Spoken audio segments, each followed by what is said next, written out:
Dear brothers and sisters, we all think about the wonders that we experience around us. Whether it is wonders of the sunsets or the sunrises, the wonders of being close to a body of water, it would be a pond or a lake or a river or an ocean. We'll be looking at the mountains and looking at how majestic they are. Or being in nature, being in a forest, and finding all kinds of wilderness around us. And then we look up in the sky, and we see the sun, we see the moon, we see the stars. And as science has developed, we've been told there are many, many other planets in this galaxy of ours. And we're also told there are many, many galaxies out there.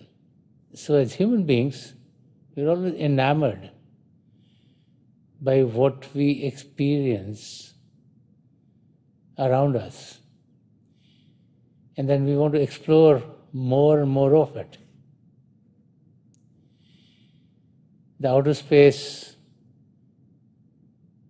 which can't be experienced by the naked eye, we have other means of experiencing that. We want to learn more about how the mountains are made. We want to learn about forests, the rainforests, and we want to learn about what life is of others who live in the ocean. And as human beings, we want to explore the gifts that the Creator has given to all. But many times we forget about the one who gave us all of these wonders. We forget about the Creator, we forget about God. Each and every one of us has many, many gifts that are bestowed upon us. Our just being alive in this physical body is the greatest gift that we can have. When a child is born, it's a miracle.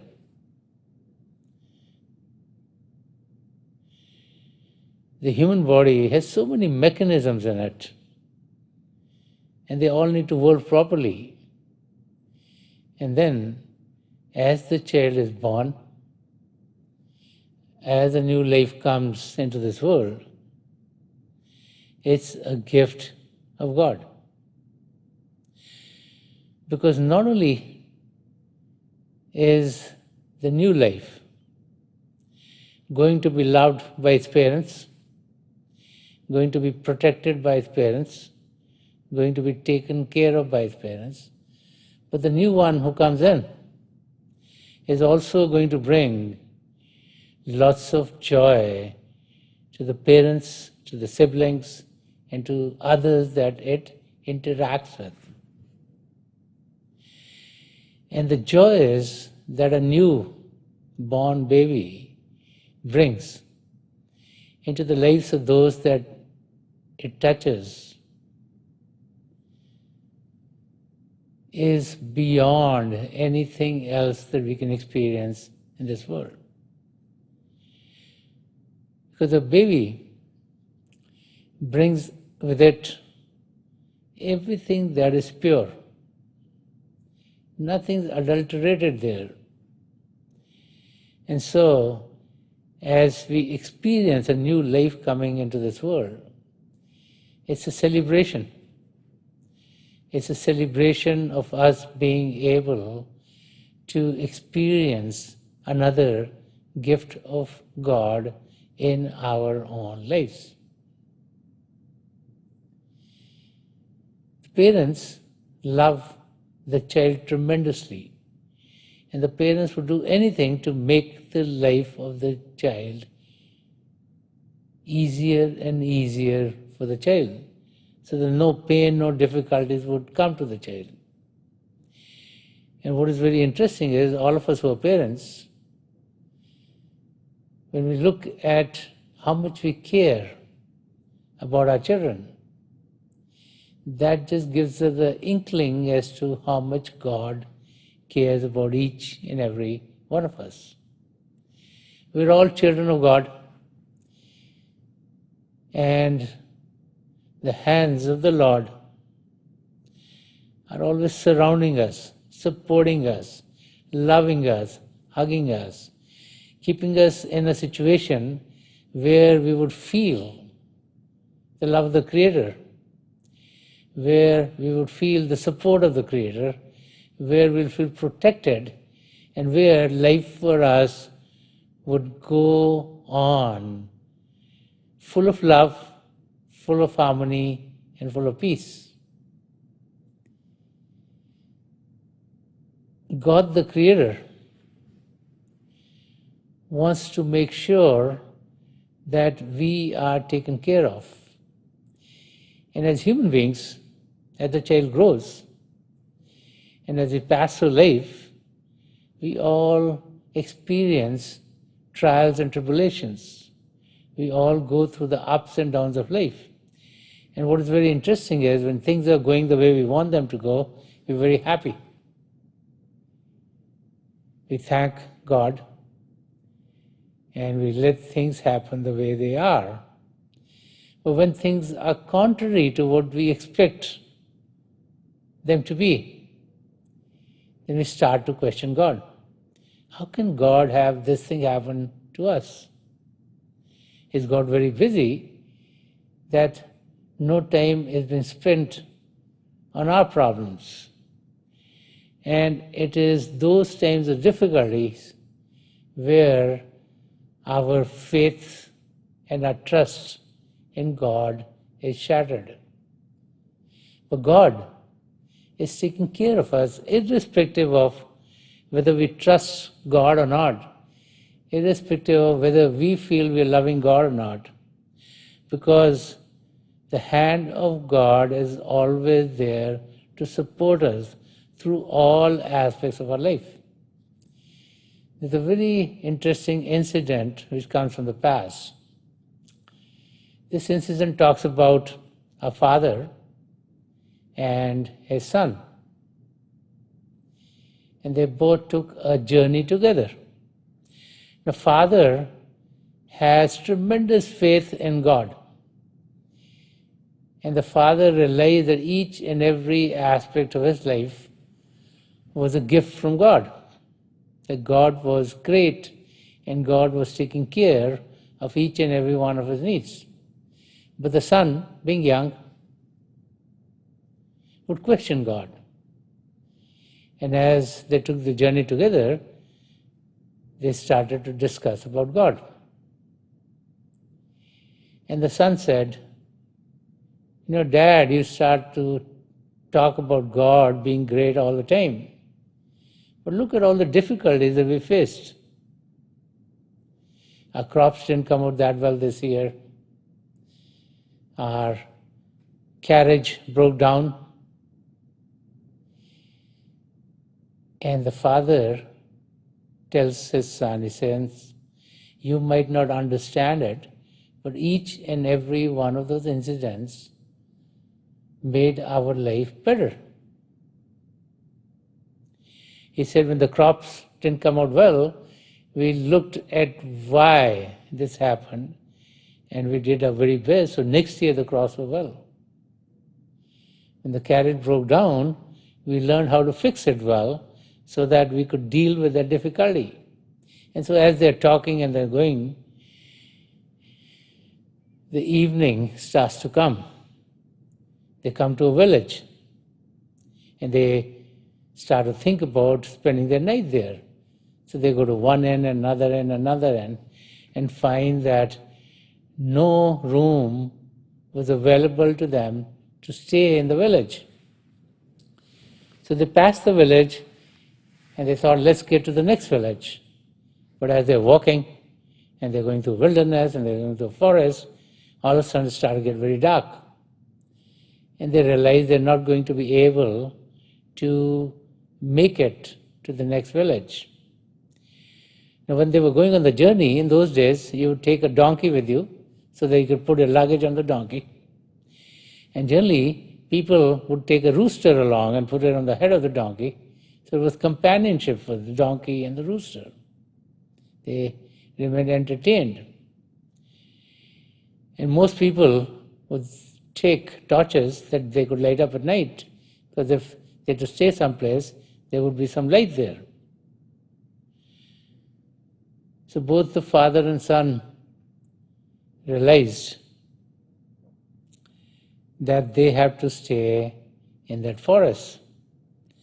So the son said, "Aha, Dad, you said God is great. We couldn't even get a bed to sleep on. We could not stay in the village with the other people. So here we have to spend the whole night by ourselves."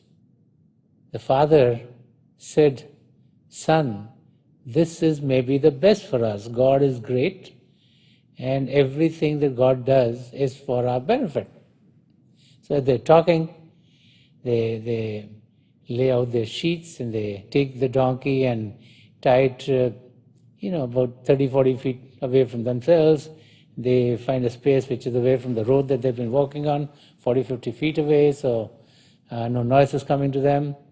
And then they take the rooster and they tie it on the other side, 30, 40 feet, and then they light up a torch. They have a little meal and they're ready to sleep. And as they're ready to sleep and they're having a little wink or two, all of a sudden they hear a loud noise. And they wake up. And the noise seems to be coming from the area where the donkey was tied. So they go in that area with a torch and they see a lion has killed the donkey and is taking the donkey with it. So the son talks to the father and says, "Aha, is this what God is doing for us? All the luggage that the donkey was supposed to pick up, now we'll have to carry ourselves. Because the donkey is gone now." They come back, they lie down, and as they are resting, another sound comes in. It seems to come from the area where the rooster was. They go in that arena and find that the rooster was dead and was being taken away by a tiger. His son talks to the father again. He said, "The rooster's gone, the donkey's gone. Boy, God is really taking good care of you." And father said, "Don't worry, God is great." But the faith of the father and the trust of the father in God was tremendous. And then, as they are going to sleep, all of a sudden, a great storm comes, and the torch, which was lit up, is all gone too. And there's darkness all around them. And so the young man gets a little scared. Now there's no light there. They are in the jungle, they've seen a lion, they've seen a tiger. And he says, "Dad, I'm scared. I don't know how God is taking good care of us. Because now we're in the jungle, there's all kinds of animals there, we don't know if we'll be alive." And the father tells them, "Don't worry, I'll sleep next to you. And God is great. There must be something good in it for us. Let us wait till the morning and see what has happened to us." So they get up in the morning as the sun comes up and they start to go back to the village. They want to eat something. They thought they'll go to one of the inns and have breakfast there. And as they are walking into town, they find a guy who's running. And they ask him what is happening, because they didn't see that many people on the street. And the person told them, "Don't you know what happened last night?" And they said, "No." And he said that, a whole bunch of robbers came to the village. And they went to every inn and took all the money of all the people who were staying here. And they took all of their belongings. It was then that the father turned to the son and told him, if we were staying at the inn, all of our money and all of our belongings would have been taken away. It was God's grace that we did not get a bed in any inn in this village. It was good that we are out of this village.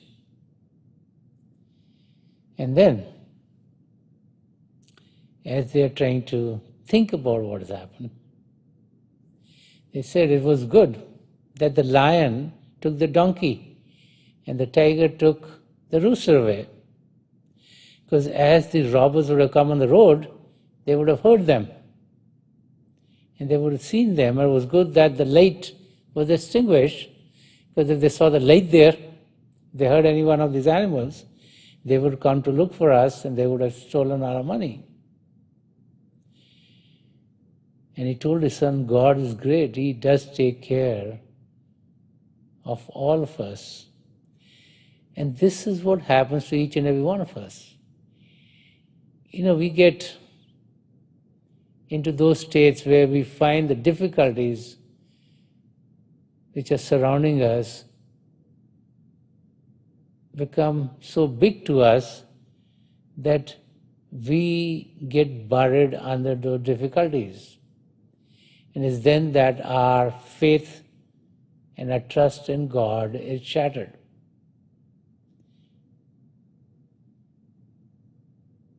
We need to understand what is truly happening with us.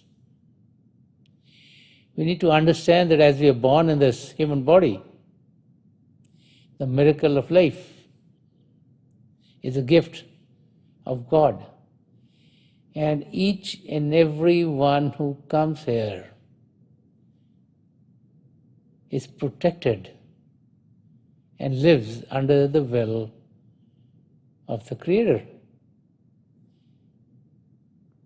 We don't understand what that will is, and so rather than us exploring the gifts that God has given us and exploring things of this world, but traveling to different parts of the world or experimenting what is under this earth and what is above in the sky, and looking at nature and finding all kinds of things about nature, we should first understand the giver, the one who created everything.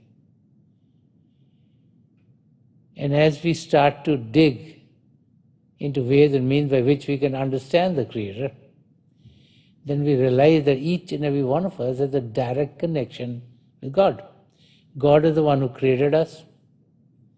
We do have physical parents in this world.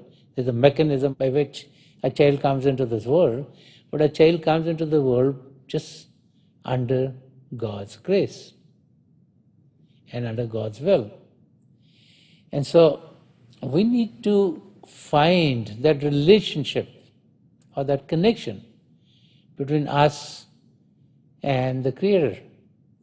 And when we start to dig into ways and means by which we can know about the Creator, we realize very quickly that if we live at the level of our physical senses, then all we would understand is about this physical world.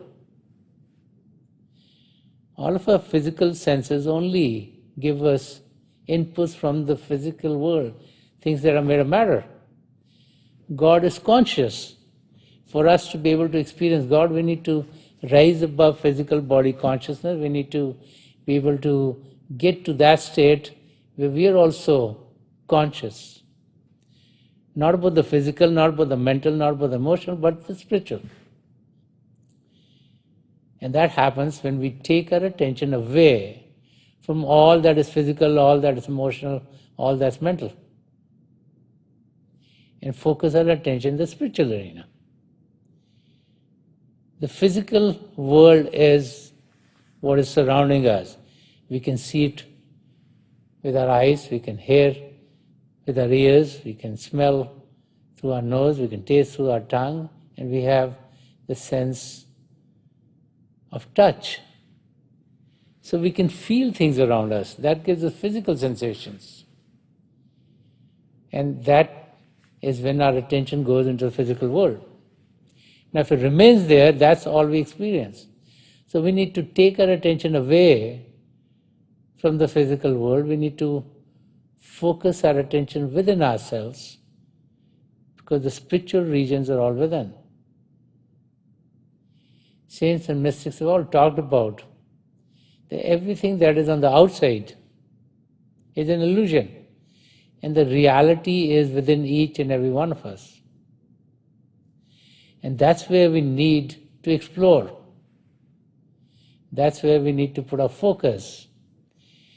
And just like these physical senses have gateways which are going into the world outside, the spiritual worlds have a gateway here, between and behind the two eyebrows, that opens up into the worlds within. And so those who have trust in God are the ones who experience the love of God. God loves us tremendously. As parents, we know that we love our children.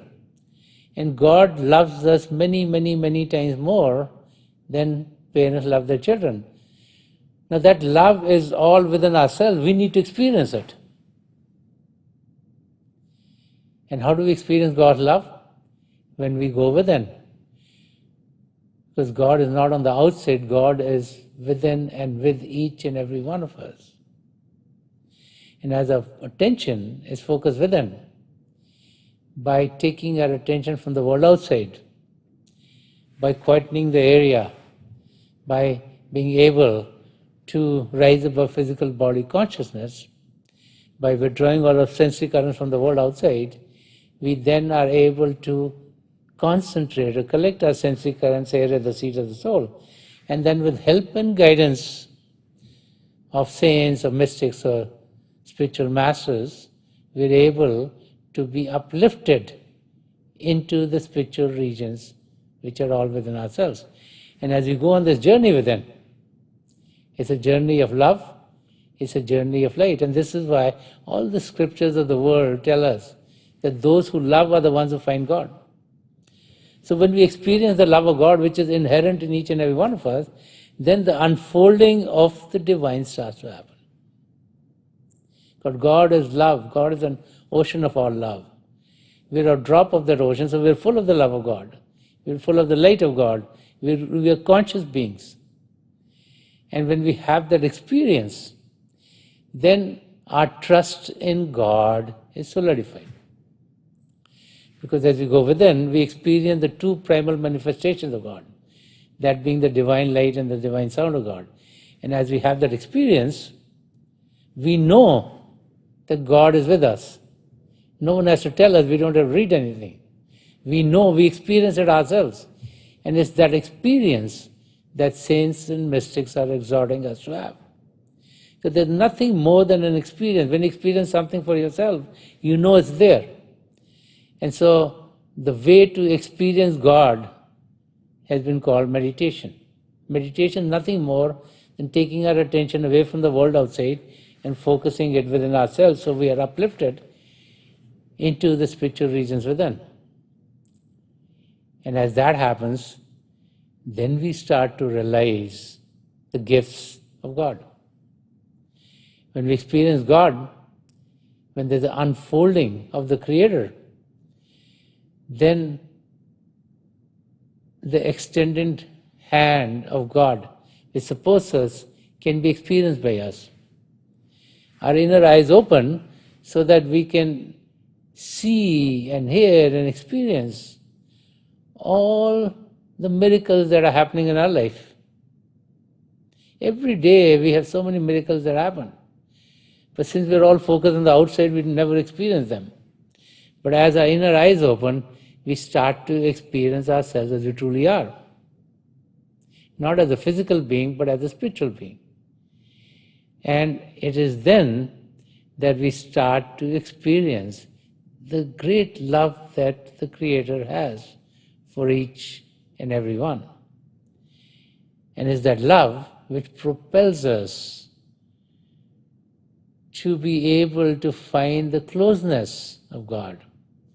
And the closer we get to God, the more is revealed to us, and the more we know about God, the better we feel. And so our faith in God and our trust in God starts to get enhanced as our meditative techniques get better and better, and as we sit for longer periods of time to be able to connect with God for longer periods. Because the joy that we have as we connect with the Creator is not only for the short period of time when we are connecting with God, but it lingers on and on and on. So our life gets happier. If we experience God right next to us, then what is there to worry about? There's nothing to be fearful of. If we are with the one who created everything, then we know everything is going to be good.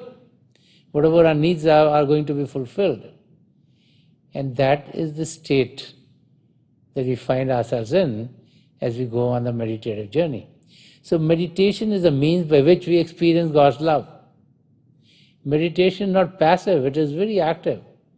It's making us experience the love of God, which is far, far greater than any other love that we can find in this world. And when we experience the love of God, there's nothing better that we can experience. So let us just meditate for a few minutes. Please sit as comfortably as you can.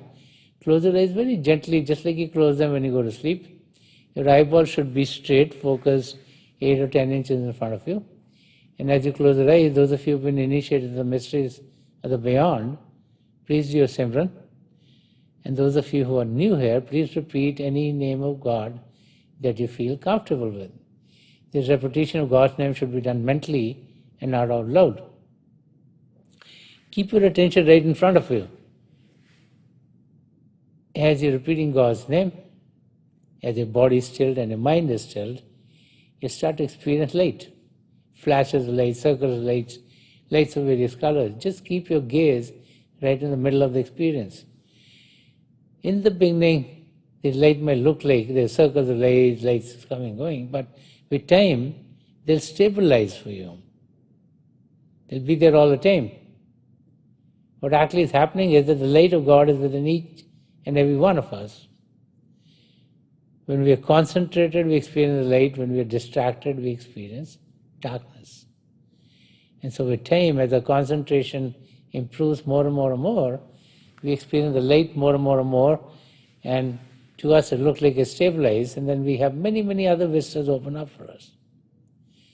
I pray to God Almighty and to the three great spiritual masters of this past century, Hazur Baba Sawan Singh Ji Maharaj, Param Sankipal Singh Ji Maharaj, and the gracious spiritual master Sant Rajinder Singh Ji Maharaj, to help each and every one of us connect with the divine power within and to experience the divine light in its effulgence.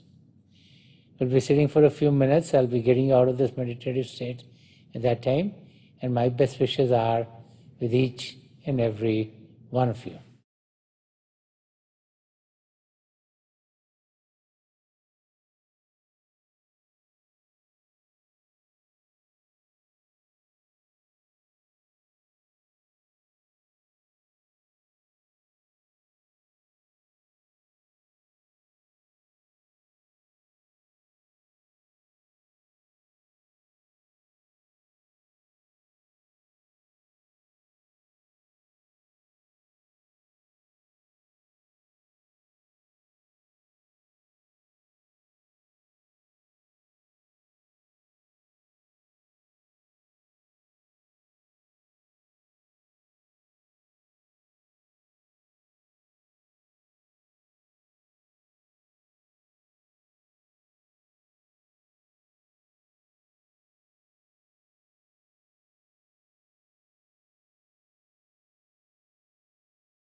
Please leave of, छोड़ दीजिए जी।